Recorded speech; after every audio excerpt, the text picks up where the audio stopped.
मेरी छोड़िए मंत्री जी, आपने जो गांव में राजमहल की नाक कटवा कर रखी है, इसकी चर्चा तो मैं पिताजी से करके रहूंगी।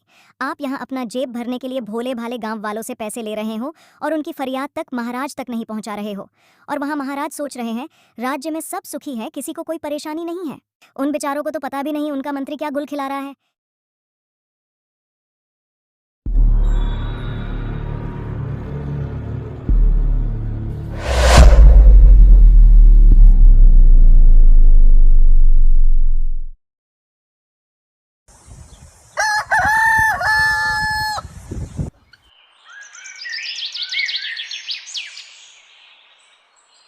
सूर्यनगर नाम के एक बड़े से राज्य में बहुत ही सुख और शांति का माहौल था।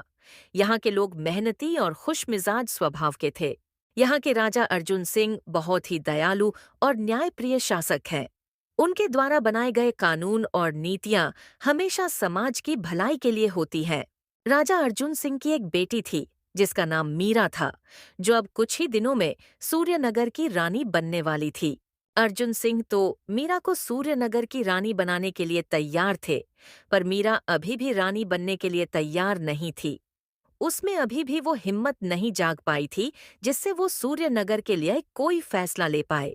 मीरा को जब से अर्जुन सिंह के इस फैसले के बारे में पता चला था, तब से वो बेचैन होकर राजमहल के बगीचे में टहलती रहती थी। इसी सिलसिले में बात करने महाराज अर्जुन सिंह मीरा के पास जाते हैं। मीरा अभी भी बेचैन होकर राजमहल के बगीचे में घूम रही होती हैं। मीरा बेटा, क्या हुआ? इतनी परेशान क्यों हो? कुछ नहीं पिताजी, बस आपने जो फैसला लिया है मुझे रानी बनाने का, उसी को लेकर थोड़ी चिंता में हूँ। चिंता? चिंता किस बात की बेटी? तुम सूर्यनगर की रानी बनने जा रही हो, इससे तो तुम्हें प्रसन्नता होनी चाहिए। कैसी प्रसन्नता पिताजी? मैंने अभी तक अपने राज्य वालों को ठीक से जाना भी नहीं है, तो बिना अपने राज्यवासियों के बारे में जाने मैं उन पर किस तरह से अपने रानी होने का दावा कर सकती हूँ? तो तुम क्या करना चाहती हो बेटा? आज नहीं तो कल तुम्हें इस पद का स्वीकार करना ही होगा। हाँ पिताजी, मैं इस पद का स्वीकार करने को तैयार हूँ, पर अभी नहीं। पहले मैं कुछ दिनों के लिए अपने राज्यवासियों के बीच रहकर उनकी दुख और तकलीफें देखना चाहती हूँ, और रानी बनने से पहले मैं चाहती हूँ कि उनकी सभी ज़रूरतें उनको मिले। दुख तकलीफ कैसी बेटी? हमारे राज्य के सभी लोग बहुत खुशी से रहते हैं, तभी तो हमारे यहाँ कोई फरियाद लेकर नहीं आता। नहीं पिताजी, ऐसा नहीं हो सकता। हम राजमहल में रहकर यह अनुमान नहीं लगा सकते कि राज्य के सभी लोग सुखी हैं। जब तक हम उनके बीच नहीं जाएंगे, तब तक हमें उनके हालातों के बारे में नहीं पता चलेगा। तो आखिर तुम क्या करना चाहती हो? जो भी हो, मुझे साफ साफ बता दो। पिताजी, मैं कुछ दिनों के लिए सामान्य नागरिक बनकर अपने राज्य में रहना चाहती हूँ। उसके बाद मैं अपने इस पद को स्वीकार कर सूर्यनगर की रानी बन जाऊंगी।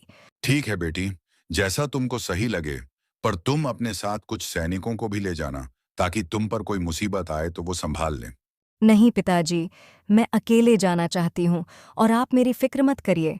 मैं सूर्यनगर की रानी बनने वाली हूँ, अपना ख्याल तो खुद रख ही सकती हूँ ना। ठीक है बेटी, पर अपना ध्यान रखना। फिर क्या था, पिताजी से मंजूरी मिलते ही राजकुमारी मीरा अपना पूरा हुलिया बदलकर सूर्यनगर के राज्य में चली जाती है। मीरा राज्य में घूमते घूमते सबसे पहले एक गांव के तालाब के पास जाती है, जहां वो देखती है कुछ औरतें वहां पानी भर रही होती हैं। तब मीरा उनमें से एक महिला को आवाज लगाकर बुलाती है। बहन, ओ बहन, जरा सुनना तो। हाँ बोलो बहन, क्या काम है? बहन, आप लोग यहाँ आसपास रहते हो क्या? नहीं बहन, हमारा गांव तो यहाँ से काफी दूर है। क्यों, कुछ काम था क्या? नहीं बहन, काम तो नहीं था, पर एक चीज जाननी थी। हाँ बहन बोलो, क्या जानना चाहती हो? आप लोगों के घर के पास पानी की सुविधा नहीं है क्या, जो आप लोग इतनी दूर आती हो पानी भरने? नहीं बहन, हमारे गांव में फिलहाल पानी की सुविधा नहीं है। हम सबको पानी लेने यहाँ ही आना पड़ता है।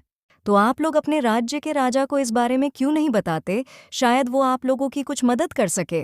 कहाँ बहन, हमारे राजा के पास हम गांव वालों के लिए समय कहाँ है। हमारे गांव के मुखिया तो कब से राजा से इस समस्या को हल करने के लिए कह रहे हैं, पर अब तक तो कुछ नहीं हुआ। मीरा उन महिलाओं की बात सुन इतना तो समझ जाती है कि सबसे पहले इनकी पानी की समस्या दूर करनी होगी। इन महिलाओं की बात सुन मीरा सोचती है, ऐसे कैसे हो सकता है? पिताजी तो बोल रहे थे कि राज्य में कोई समस्या नहीं है, तो ये समस्या कहाँ से आ गई?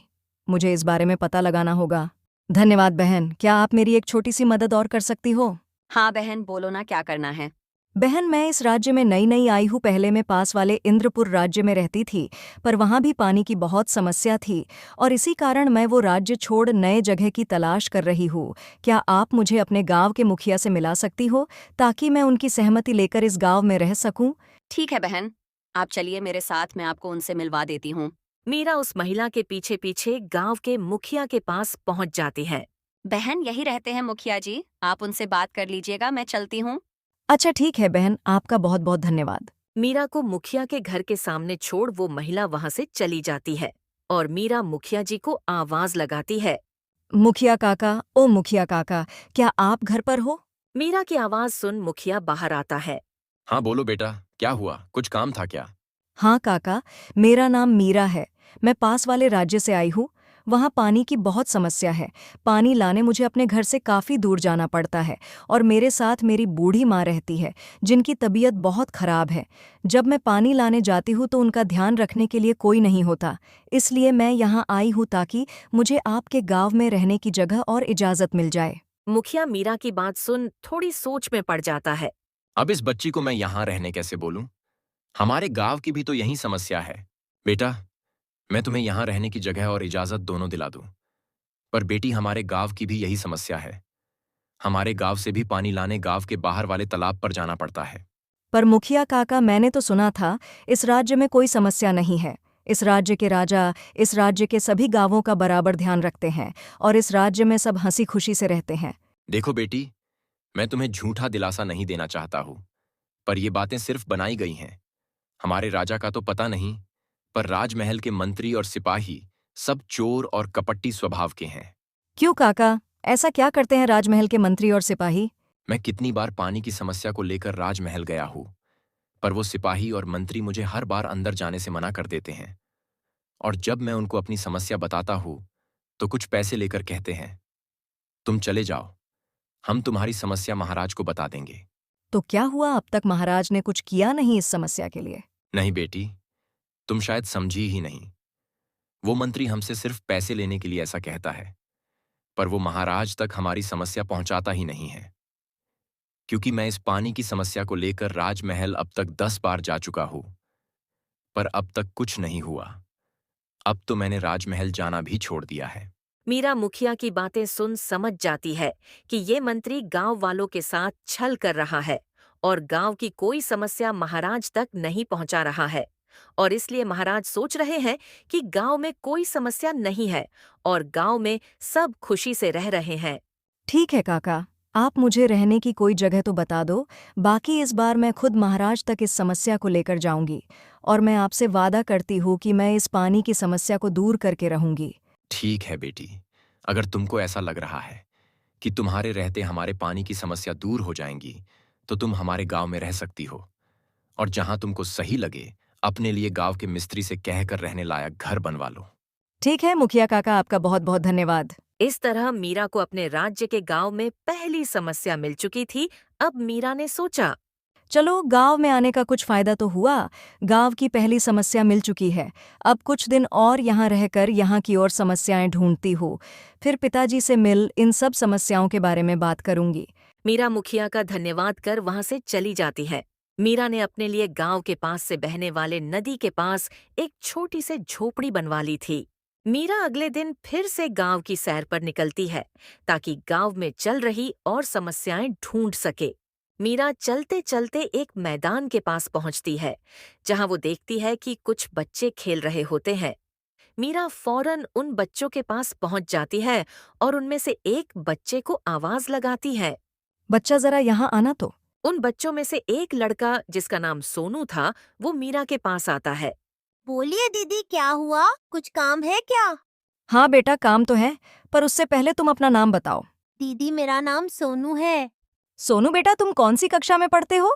दीदी, मैं स्कूल नहीं जाता हूँ। सोनू से यह बात सुन मीरा चौंक जाती है। क्यों बेटा, तुम स्कूल क्यों नहीं जाते हो? दीदी, गांव का स्कूल जाने लायक बच्चा ही नहीं है तो कैसे जाऊं? क्यों बेटा, ऐसा क्या हुआ है स्कूल को? दीदी, एक बार आप खुद ही चलकर देख लीजिए। आप जब देखोगी तब आपको पता चल जाएगा। अगर ऐसी बात है तो एक काम करो सोनू बेटा, मुझे ले चलो अपना स्कूल दिखाने। मीरा सोनू के साथ उसका स्कूल देखने जाती है। स्कूल के पास पहुंचकर मीरा देखती है स्कूल की हालत तो बहुत खराब थी। स्कूल की बाहरी हालत देख मीरा स्कूल के अंदर चली जाती है ताकि वो स्कूल की अंदरूनी हालत देख सके। मीरा जब अंदर जाती है तो देखती है स्कूल जैसा बाहर से खंडर हो चुका है, वैसे ही अंदर से स्कूल के वर्गों की भी हालत खराब थी। स्कूल के वर्गों में खाली ब्लैक बोर्ड था और उस पर भी मकड़ियों का घर बन गया था। सोनू बेटा, स्कूल की ऐसी हालत कैसे हुई? ऐसा लग रहा है जैसे सालों से यहाँ कोई आया ही नहीं है।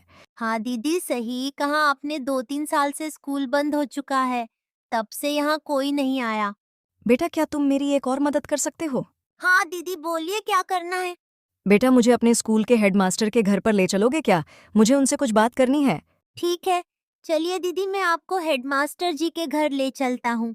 सोनू मीरा को अपने साथ हेडमास्टर के घर ले जाता है। मीरा और सोनू जब हेडमास्टर के घर पहुंचते हैं, वो देखते हैं हेडमास्टर घर के बाहर सो रहे होते हैं। मास्टर जी उठिए, देखिए आपसे मिलने एक दीदी आई है। सोनू की आवाज सुन हेडमास्टर उठ जाते हैं। हाँ बोलो बेटा, क्या हुआ? मास्टर जी, हमारे गांव में नई दीदी रहने आई है, वही आपसे मिलना चाहती हैं। दीदी, आप मास्टर जी से बात कर लीजिए, मैं जा रहा हूँ खेलने। ठीक है बेटा, तुम्हारा धन्यवाद। मीरा का परिचय हेडमास्टर से कराकर सोनू वहां से चला जाता है। नमस्ते मास्टर जी, मेरा नाम मीरा है। मैं पास के राज्य में रहती थी, परंतु उस राज्य में स्कूल की सुविधा अच्छी नहीं थी और मैंने आपके गांव के स्कूल की बहुत प्रशंसा सुनी है। इसलिए मैंने वो राज्य छोड़ दिया है और इस गांव में रहने आई हूँ और मेरा एक छोटा भाई है जिसको मुझे आपके स्कूल में दाखिला दिलवाना है। क्या आप मेरे भाई का दाखिला करवा सकते हैं आपके स्कूल में? मीरा की बात सुन मास्टर जी सोचते हैं। कई सालों से तो हमारे स्कूल में कोई पढ़ ही नहीं रहा है और अब तो वो जगह स्कूल कम और खंडहर ज्यादा दिखाई देता है, तो इन्होंने कहाँ से हमारे स्कूल की प्रशंसा सुन ली। नहीं मीरा बेटा, तुमने कुछ गलत सुना है। हमारे यहाँ का स्कूल तो 2 साल से बंद है, अब तो वहाँ कोई जाता ही नहीं है, तो मैं तुम्हारे भाई का दाखिला कैसे कर दूं? क्यों मास्टर जी, स्कूल क्यों बंद है? कोई परेशानी है क्या? हाँ बेटा, एक परेशानी तो है जो कोई हल करने के लिए तैयार ही नहीं है, जिस कारण गांव का स्कूल बंद है। ऐसी क्या परेशानी है मास्टर जी, जिस वजह से बच्चों के पढ़ाई से खिलवाड़ किया जा रहा है? बेटा, 2 साल पहले भारी बारिश की वजह से स्कूल की छत गिर गई थी। तब से अब तक उसकी किसी ने मरम्मत ही नहीं कराई। परंतु ऐसे कोई अगर स्कूल की मरम्मत नहीं कराएगा तो स्कूल तो बंद ही रहेगा, और अगर स्कूल बंद रहेगा तो बच्चे साक्षर कैसे होंगे? हाँ बेटा, ये तो मुझे भी पता है और इसी वजह से तो मैं कितनी बार राजमहल जा चुका हूँ ताकि महाराज स्कूल की मरम्मत करा सके, परंतु आज तक राजमहल से हमें कोई मदद नहीं मिली। क्यों, आपके राज्य के महाराज आपसे मिलते नहीं हैं क्या? कहाँ बेटा, महाराज से तो मिल ही नहीं पाते हैं। जब भी जाओ, राजमहल के मंत्री हमें महाराज से मिलने ही नहीं देते हैं। वो हमसे कुछ पैसे ले लेते हैं और कहते कि हमारी फरियाद महाराज तक पहुंचा देंगे, पर आज तक महाराज से किसी तरह की मदद आई नहीं है। अब तो थक चुका हूँ राजमहल के चक्कर लगाकर। ठीक है मास्टर जी, अगर ऐसी बात है तो मैं इस बार खुद जाऊंगी राजमहल महाराज से इस सिलसिले में बात करने। ठीक है बेटी, तुम भी जाकर बात करके देख लो, शायद कुछ बात बन जाए। आखिर गांव के बच्चों के भविष्य की बात है। इस तरह मीरा को गांव की दूसरी तकलीफ भी पता लग गई थी। मीरा इतना तो समझ गई थी कि जब पानी और शिक्षा, जो हर व्यक्ति का अधिकार है, उसके लिए गांव वाले परेशान हो रहे हैं, यानी कि गांव में और भी परेशानियां तो जरूर होंगी। इसलिए मीरा कुछ दिन और गांव में रुकने का निर्णय लेती है। ठीक है मास्टर जी, मैं आपसे अब तभी मिलूंगी जब गांव के स्कूल की मरम्मत हो चुकी होगी। ठीक है बेटा, जाओ, जो हमसे नहीं हो पाया शायद वो तुम ही कर दिखाओ। मीरा मास्टर के यहाँ से निकलकर सीधा गांव के चौराहे पर जाती है ताकि वो गांव के उम्र दराज लोगों से मिलकर उनकी भी समस्या पता कर सके। मीरा जब चौराहे की तरफ जा रही होती है, तभी वो देखती है कि पास में पेड़ के नीचे एक बूढ़े काका रो रहे होते हैं। काका को रोते देख मीरा बूढ़े काका के पास चली जाती है। क्या हुआ काका, क्यों रो रहे हो? कुछ तकलीफ है क्या? नहीं बेटा, बस ऐसे ही। बोले काका, मुझे आप अपनी बेटी ही समझिए और बोले क्या तकलीफ है, क्यों रो रहे हो? कुछ नहीं बेटी, बस थोड़ी घर की परेशानी से परेशान हूँ। क्या हुआ आपके घर पर, मुझे बताइए, मैं आपकी शायद कुछ मदद कर सकूं। तुम कौन हो बेटी और मेरी मदद क्यों करना चाहती हो? काका, मेरा नाम मीरा है। मैं पास वाले राज्य से आई हूँ। मैं उस राज्य के राजा की सलाहकार हूँ। वहाँ के राजा मेरी सलाह लिए बगैर कोई काम नहीं करते थे। फिलहाल मैं छुट्टी लेकर अलग अलग राज्यों में सैर करने निकली हूँ। अच्छा बेटा, तो क्या तुम मेरी भी मदद करोगी? हाँ काका, आप बताइए क्या परेशानी है। मुझसे जितना हो सकेगा मैं उतना तो जरूर करूंगी। बेटी, मेरे परिवार में केवल मैं हूं और मेरी पत्नी है। मेरा इस दुनिया में मेरी पत्नी के अलावा कोई नहीं है। मेरे पास एक छोटी सी जमीन थी जिस पर खेती कर मैं अपना और अपने पत्नी का पालन पोषण करता था। परंतु कुछ दिनों पहले एक जमींदार ने मुझसे मेरी वो जमीन छीन ली है। मैं जब भी खेत पर जाता हूं तो उस जमींदार के गुंडे आकर मुझे वहां से भगा देते हैं। काका, तो आपने अपने राज्य के राजा को उस जमींदार के बारे में शिकायत की या नहीं? कहाँ बेटी, मैंने जब उस जमींदार को बोला कि मैं तुम्हारी शिकायत महाराज से करूंगा, तो वो बोल रहा है जिसको शिकायत करना है कर ले। ये जमीन राजा ने उसे तोहफे में दी है। उसके बाद मैं कितने बार राजमहल के चक्कर काट चुका हूं, पर वो मंत्री मुझे राजा से मिलने ही नहीं देता है। जब भी जाता हूं बोलता है मैंने महाराज को बता दिया है, वो जल्दी ही गांव में आकर मेरी जमीन मुझे दिलवा देंगे। पर अब तक न तो वो मंत्री आया, ना ही महाराज। अब तुम ही बताओ बेटी, इस उम्र में मैं क्या करूं? एक जमीन थी वो भी छीन ली। अब कैसे करूं मैं मेरा और मेरी पत्नी का पालन पोषण? मीरा काका की बात सुन समझ जाती है कि सारी समस्या का कारण वो मंत्री ही है। वो गांव के लोगों की कोई भी समस्या महाराज तक नहीं जाने दे रहा है, और कोई समस्या जब महाराज को नहीं मिल रही है तो उनको लग रहा है राज्य में सब खुश हैं। अगर ऐसी बात है तो कल अपने साथ मुझे ले चलिए उस जमींदार के पास और कहना मैं आपकी बेटी हूँ। बाकी का सब मैं संभाल लूंगी काका। ठीक है बेटी, कल सुबह यही मिलना। मैं तुम्हें अपने साथ ले चलूंगा उस जमींदार से मिलाने। काका के वहां से निकलकर मीरा अपनी कुटिया में जाकर उस कपटी मंत्री को फंसाने के लिए पैतरे सोचने लगती है। इस मंत्री के कारण सभी गांव वाले परेशान हैं और सब गांव वालों को लग रहा होगा कि महाराज को इन गांव वालों से कोई मतलब नहीं है। एक काम करती हूँ, इस मंत्री को सबके सामने फंसाती हूँ, तब जाकर सबको पता चल जाएगा कपटी यह मंत्री है। इन सब में महाराज का कोई दोष नहीं है। अगली सुबह उस पेड़ के नीचे आकर मीरा काका का इंतजार करने लगती है। कुछ देर बाद काका वहां आते हैं। चलो बेटी, चलते हैं उस जमींदार से मिलने। मीरा काका के साथ उस जमींदार से मिलने चली जाती है। जब काका और मीरा जमींदार के पास पहुंचते हैं तो देखते हैं वो एक पेड़ के नीचे खटिया लगाकर सोया हुआ था। ओ जमींदार साहब, उठो और हमारी बात सुनो। मीरा की आवाज सुन जमींदार उठ जाता है। अरे तुम कौन हो और यहाँ क्या कर रही हो? साहब, मेरा नाम मीरा है। मैं इनकी पुत्री हूँ। आपने मेरे पिताजी की ज़मीन ले ली है और मेरे पिताजी के पास बस एक यही ज़मीन है साहब। अगर यह भी इनके पास नहीं रही तो हम भूखे मर जाएंगे। कृपा कीजिए, हम गरीब पर साहब। ये जमीन तुम्हारी थी, अब ये जमीन मेरी है। ये जमीन मुझे खुद महाराज ने दी है तोहफे के तौर पर। जाओ और जाकर महाराज से कहो, वो कहेंगे तो मैं आपको यह जमीन वापस दे दूंगा। साहब, आपको यह ज़मीन खुद महाराज ने दी थी क्या? नहीं, मंत्री साहब ने आकर कहा था कि महाराज ने मुझे ये जमीन तोहफे में दी है।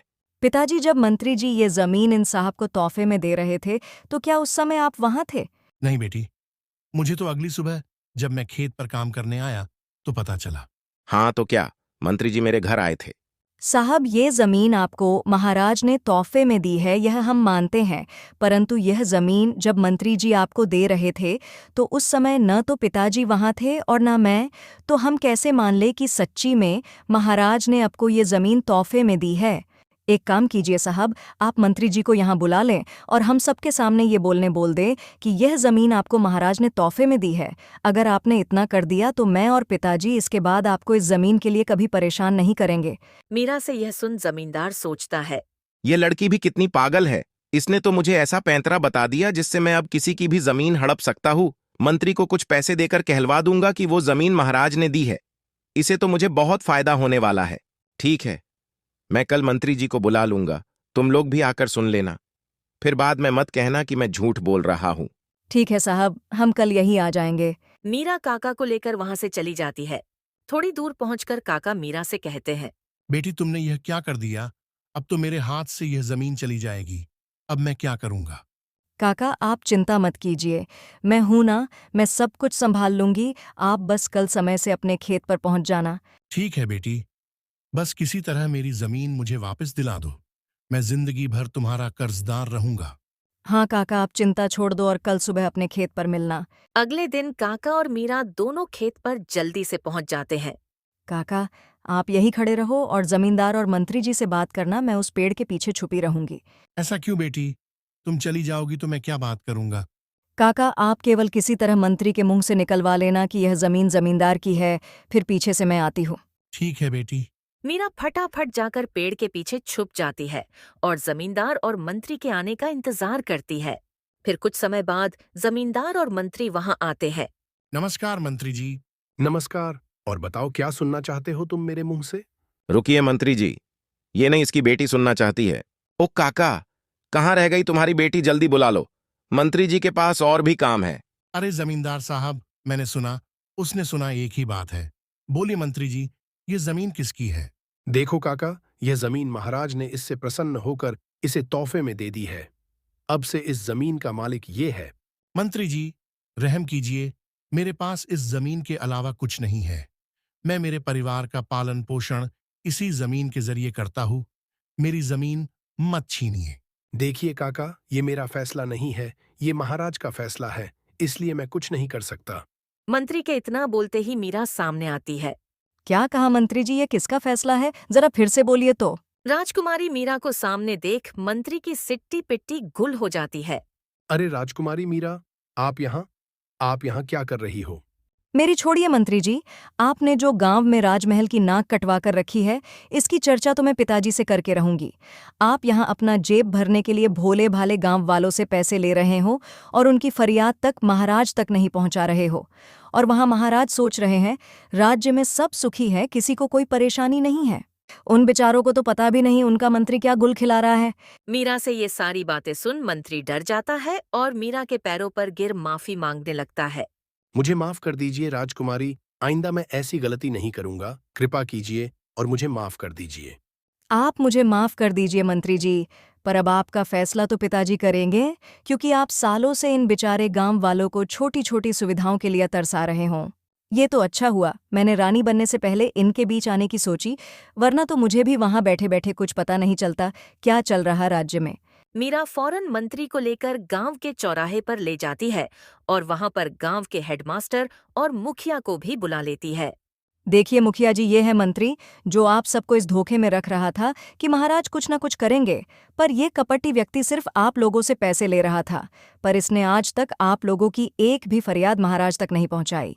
और मैं महाराज की तरफ से आप सबसे माफ़ी मांगती हूँ। इसमें जितनी गलती इस कपट्टी की है उतनी ही गलती महाराज की भी है। उनको भी अपने राज्य का दौरा करना चाहिए था, पर वो इस कपट्टी की बात सुन सब इसके भरोसे छोड़ दिया था। मीरा बेटा, आप क्यों महाराज की तरफ से माफी मांग रही हो? मुखिया काका, मैं हूँ मीरा, आपके राज्य के महाराज की पुत्री राजकुमारी मीरा। मीरा की यह बात सुन सारे गांव वाले मीरा के नाम का जयकारा लगाना शुरू कर देते हैं। इस तरह मीरा की एक प्रतिज्ञा ने गांव वालों की जरूरत का पता लगा लिया और एक कपटी व्यक्ति की असलियत सबके सामने लाई।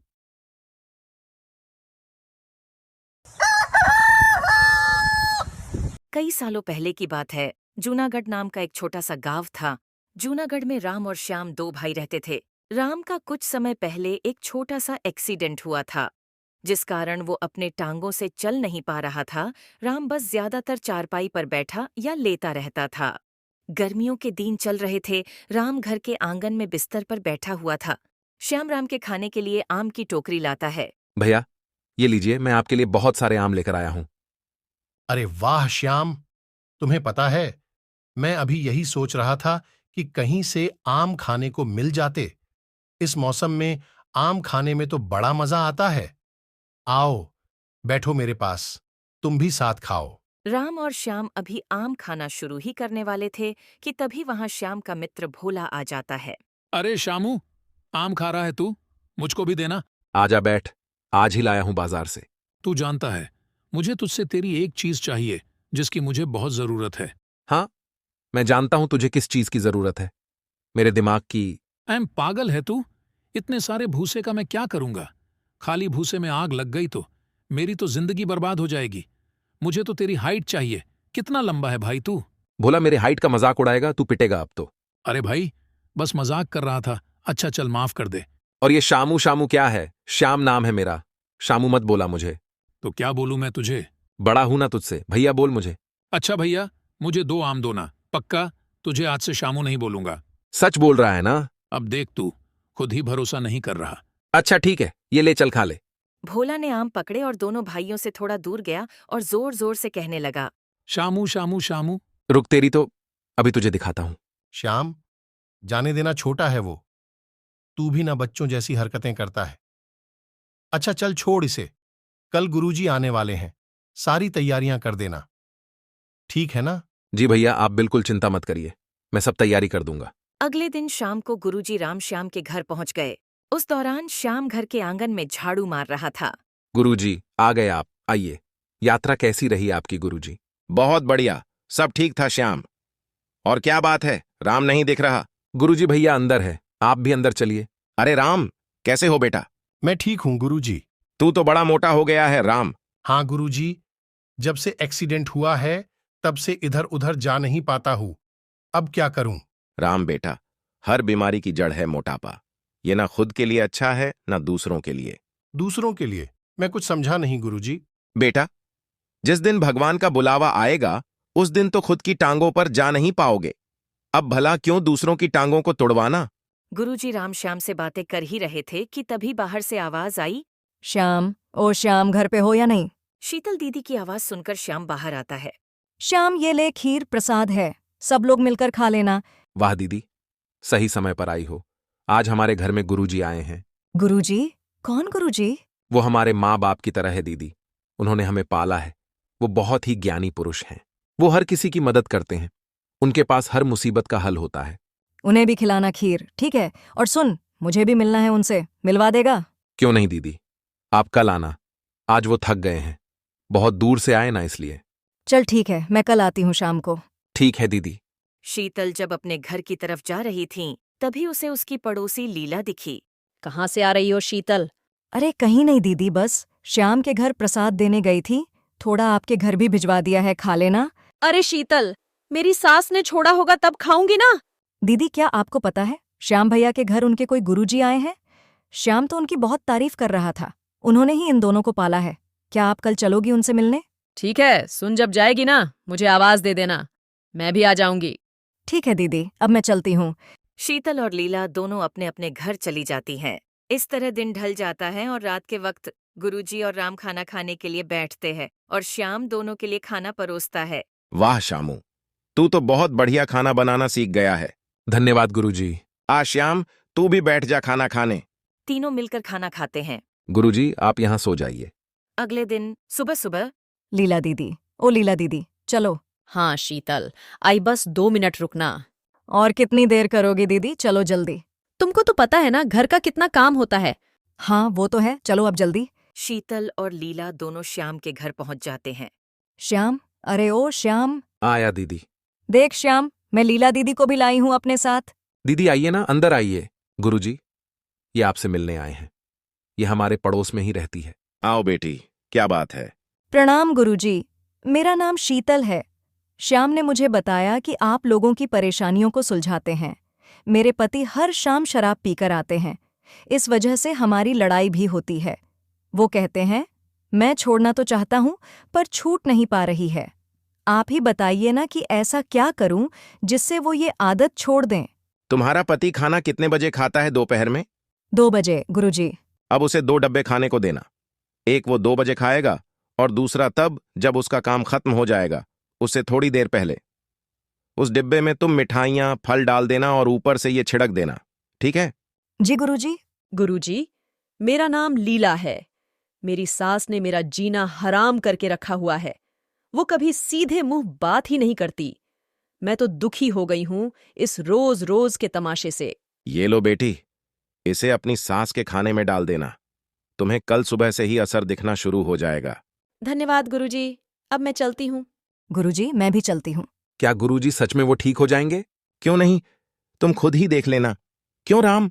श्याम की तरफ देख गुरुजी और राम दोनों मुस्कुराने लगे। अगले दिन शीतल के घर पर सुनिए जी, ये लीजिए आपका खाने का डिब्बा। आज 2 डिब्बे क्यों? मैं गुरुजी से मिली थी कल। उन्होंने कहा, इससे आप ठीक हो जाएंगे। आप ये बड़ा वाला दोपहर में खा लेना और छोटा वाला काम खत्म होने से थोड़ी देर पहले। अरे तुम भी ना शीतल, चलो अब तुम कहती हो तो खा लूंगा। काम पर जाने के बाद रमेश ने वैसा ही किया।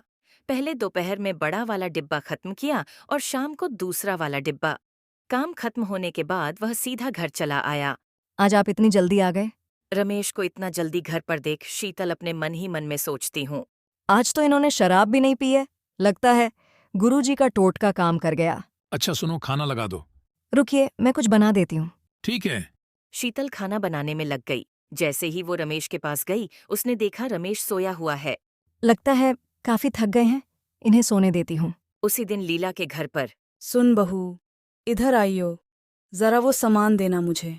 बाबा के दिए चूरन को खाने के बाद लीला की सास उससे बहुत प्यार से बात करने लगी थी। इसी तरह कुछ दिन बीत जाते हैं। शीतल लीला से मिलने उसके घर जाती है। ओ लीला दीदी, सुनती हो?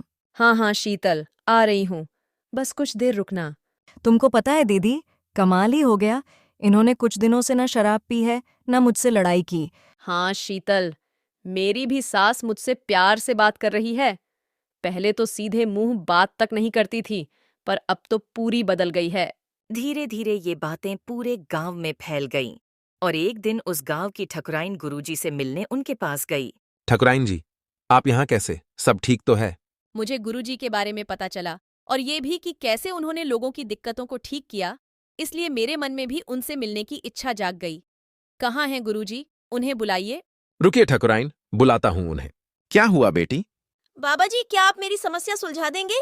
क्यों नहीं बेटी, क्या बात है? बाबा, मेरे पति जब देखो काम करते रहते हैं, घर में रुकते तक नहीं हैं। बस आते हैं, खाते हैं और सो जाते हैं। अब आप ही बताइए ना, मैं क्या करूं? मुझे तो याद भी नहीं करते उन्होंने आखिरी बार मुझसे बैठकर आराम से बात कब की थी। वो इतना काम करते हैं ना कि उनके पास हमारे लिए फुर्सत भी नहीं है। ये लो बेटी, इसे रात को खाने में मिला देना, कल से ही तुम्हें असर दिखना शुरू हो जाएगा। गुरुजी, अगर आपकी बात सच निकली तो आप जितना धन मांगेंगे आपको मिलेगा। बेटी मुझे धन नहीं चाहिए, मैं ये सब दूसरों की मदद करने के लिए करता हूँ। और रही बात धन की, तो जब समय आएगा तो सब आ जाएगा। ठीक है गुरुजी, अब मैं चलती हूँ। अगले दिन ठकुराइन के घर पर सुनती हो भाग्यवान, जरा खाना लगवा दो। जी, अभी लगवाती हूँ। ठाकुर जैसे ही खाना मांगता है, ठकुराइन मन ही मन सोचती है। इनके खाने में ये डाल देती हूँ, क्या पता जैसा गुरुजी ने कहा वो सच हो जाए। ये लीजिए, मैंने खाना रख दिया, अब आप हाथ मुंह धोकर आ जाइए। ठाकुर ने खाना खाया और चुपचाप जाकर सो गया। काश गुरुजी ने जो कहा है वो सच हो जाए, न जाने कब तक ऐसा ही चलता रहेगा। हाय मेरी किस्मत। अगली सुबह ठकुराइन नहाकर आई। फिर कमरे में उसने देखा वहां मुंशी जी खड़े हैं और ठाकुर के साथ कुछ बातचीत कर रहे हैं। मुंशी जी, आज से कुछ दिनों तक आप ही ये सब संभालेंगे। मैं कुछ दिन आराम करना चाहता हूँ। जी ठाकुर साहब, मैं सब संभाल लूंगा, आप आराम कीजिए।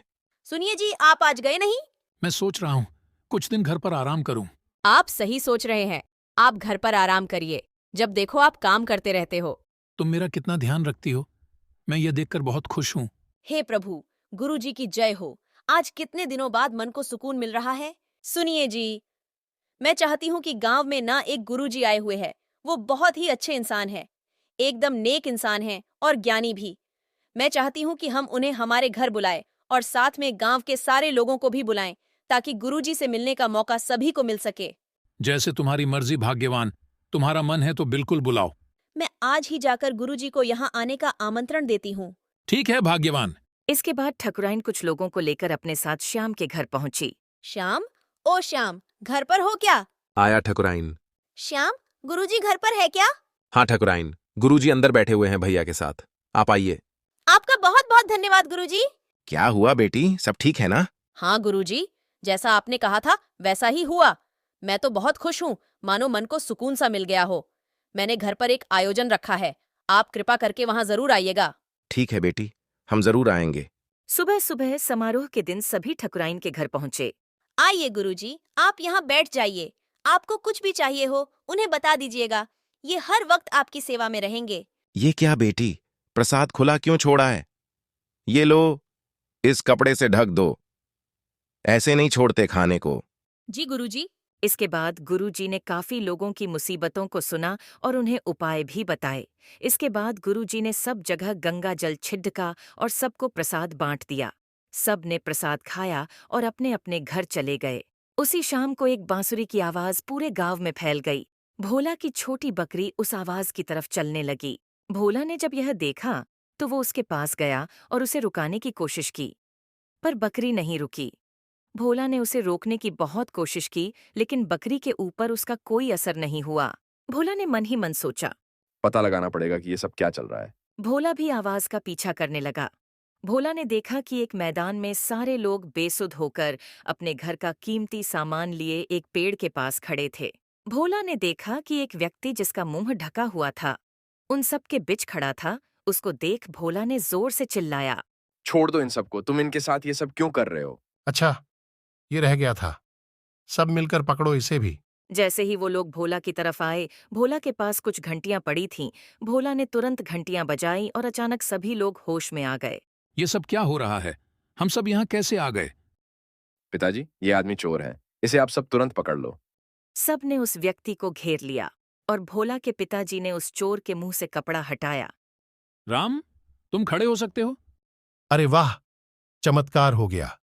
देखो, गुरुजी की कृपा से अब मैं चल सकता हूं। अपना ये नाटक बंद करो राम। भैया आप यहाँ, और ये सब क्या चल रहा है? इतनी गर्दी देख वहां गांव के ठाकुर पहुंच जाता है। यहाँ इतनी गर्दी क्यों है और ये सब क्या चल रहा है? मैं बताता हूँ ठाकुर साहब।